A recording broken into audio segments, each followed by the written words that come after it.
Morning, everyone. A shout out to my PhD colleagues as well. So what I'll do is begin by sharing my slides and we can go from there.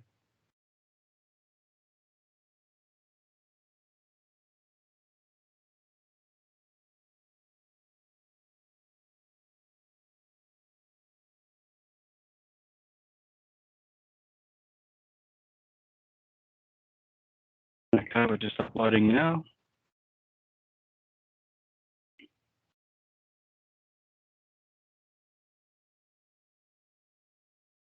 So as Susan had mentioned, I'd like to share my research today on career management for First Peoples in Australia. And when I'm referring to First Peoples, my reference there is to Aboriginal and Torres Strait Islanders. So I'm a Kamilaroi fellow. My family are from the Warrumbungle region in New South Wales. And today I'm presenting from Mununjali country. I'd like to pay my respects to elders past and present and extend this respect to all First Peoples. So as I'm new to presenting in this forum, thought I might just briefly introduce myself and share as to what my interests are in this research. Now, I may as well just cut to the chase and share some of my personal views. So we've recently seen a lot of groundbreaking developments within Aboriginal affairs. We've seen our very first Aboriginal minister appointed for Aboriginal affairs, or Indigenous Australians as it's now called, I believe. We've also recently seen the first Aboriginal man appointed to a board of an ASX listed company.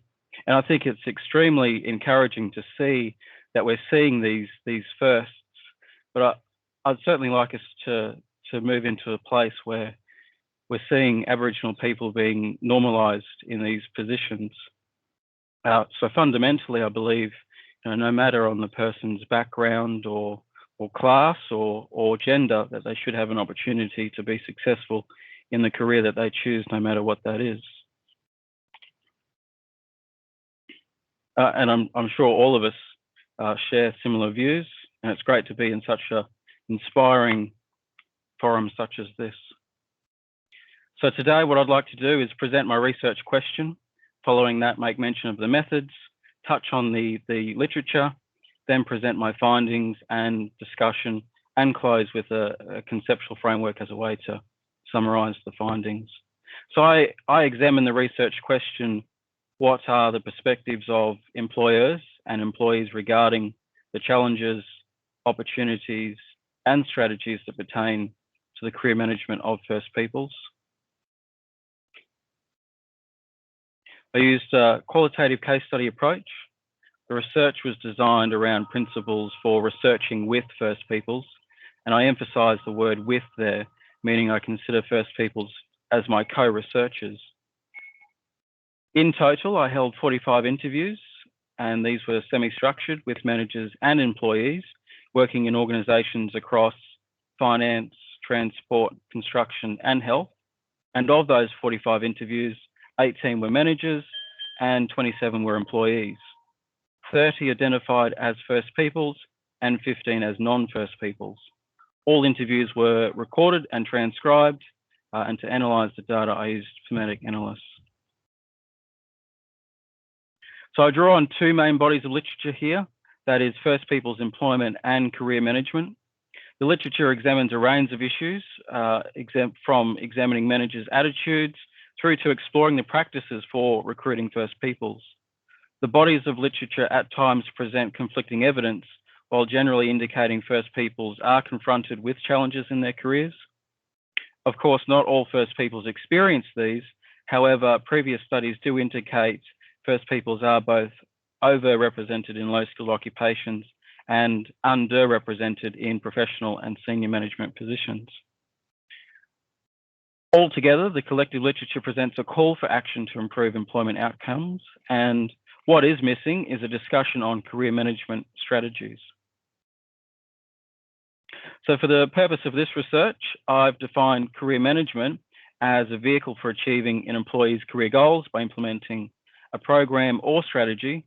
However, the strategy may differ depending on who takes primary responsibility and the context in which it occurs. Now turning to the findings, and the analysis is structured around the themes that relate to the overarching research question. So that is, what are the challenges, opportunities, and strategies? And sub-themes emerged under each of these.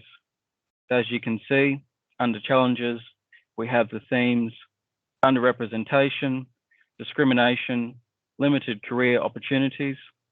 For opportunities, we have reconciliation action plans, that is RAPs, embed sustainable results, leveraging support, First Peoples culture. Finally, for strategies, we have recruitment, career trackers, development and leadership programs, mentoring, and networking.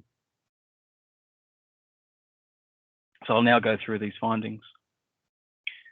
First Peoples were found to be underrepresented in professional and senior management positions across all the organisations that were examined. The findings indicate First Peoples experienced discrimination in the workplace, and participants reflected on their own experiences and shared those within the interviews.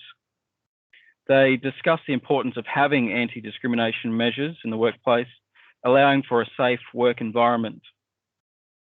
For example, here participant 12 had said, if someone wanted to throw around terms, derogative terms or whatever, that stuff can be addressed and people can be made to understand it is hurtful, it's wrong, and you actually can't do that anymore. Across all the organisations, participants indicated opportunities at times can be limited for career progression. And participant 20 had said, I'd like to see people still be given those opportunities to progress throughout the business and not have those opportunities removed because of, for instance, they're lacking an official qualification. The findings indicate RAPs can provide an opportunity for organisations to set targets, build relationships, and achieve real outcomes for First Peoples employment. Participants recognise the importance of RAPs and the role that they do play in embedding sustainable results over a long period of time. So as was mentioned earlier in some of the presentations today, progress can be slow and it can be fast at times. So certainly that was reflected within the views around reconciliation action plans. Participants discussed the importance of leveraging support within the business, and participant 25 had described this by saying, if you don't have the support from the CEO, from the executive team, you'll certainly struggle within the business. So participants discussed culture in various aspects.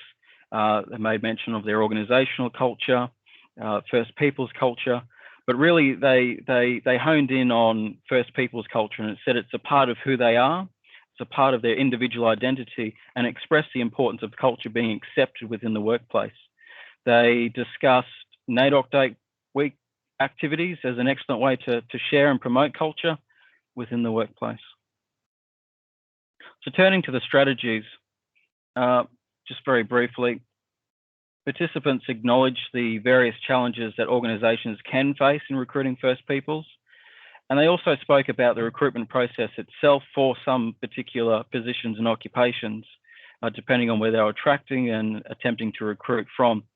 But pertaining to the recruitment process themselves, they discussed the development piece for leaders and understanding First Peoples cultural protocols as a strategy to increase recruitment of First Peoples.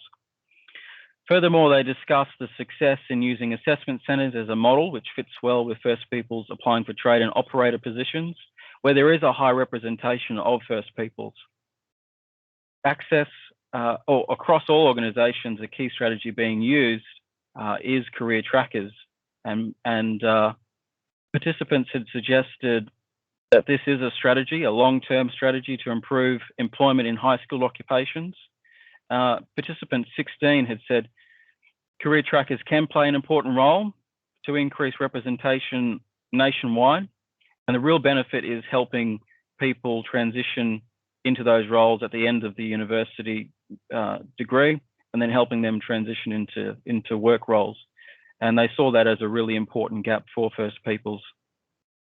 Another thing that I'd just like to touch on here, coming back to recruitment, is the importance of organisations partnering with elders and Indigenous businesses, and participants spoke highly of that as a way to increase First Peoples representation and tapping into networks across First Peoples communities.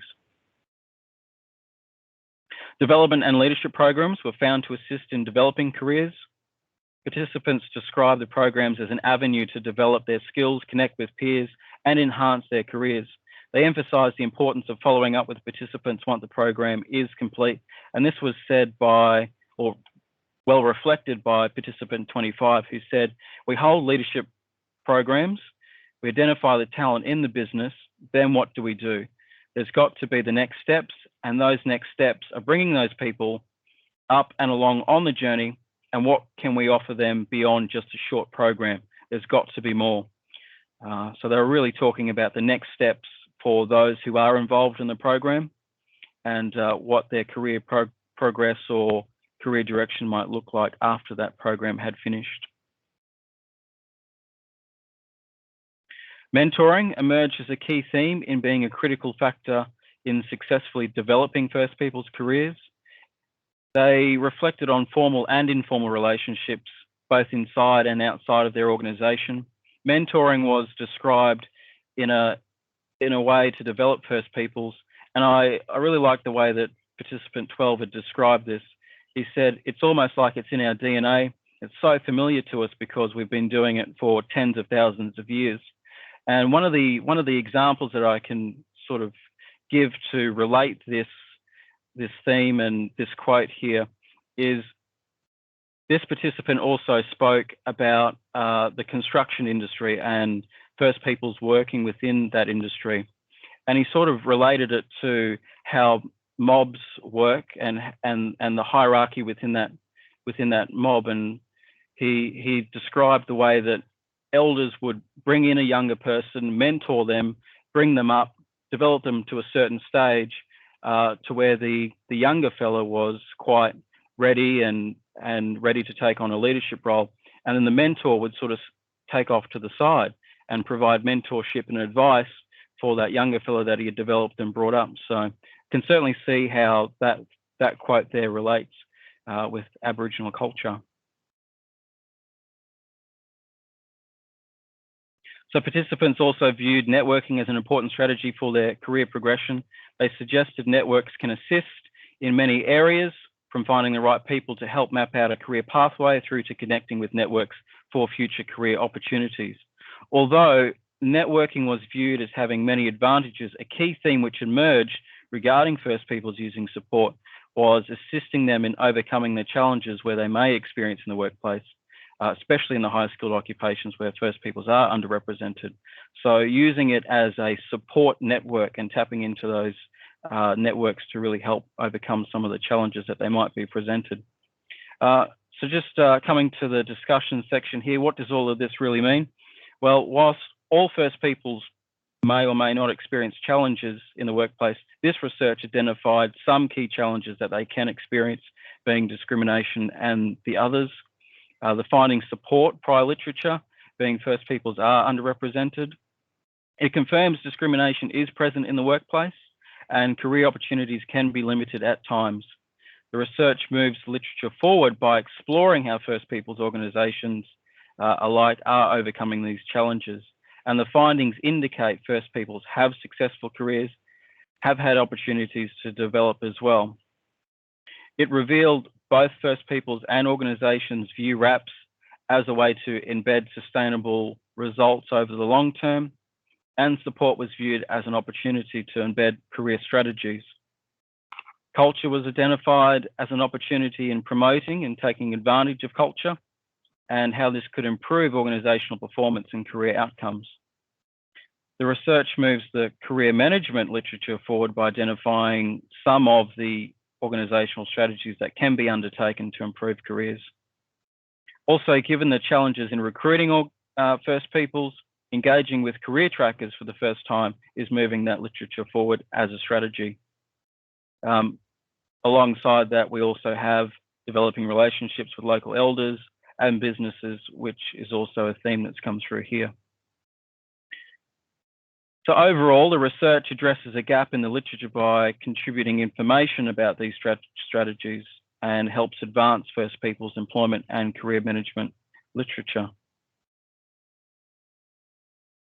To summarise the findings, I've drafted this conceptual framework here and would love to receive your feedback, questions and comments on it as well.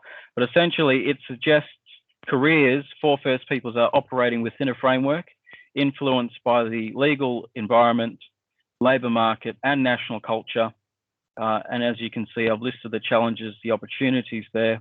And as First Peoples and organisations leverage on their opportunities, they can dive into the strategies leading to certain career outcomes.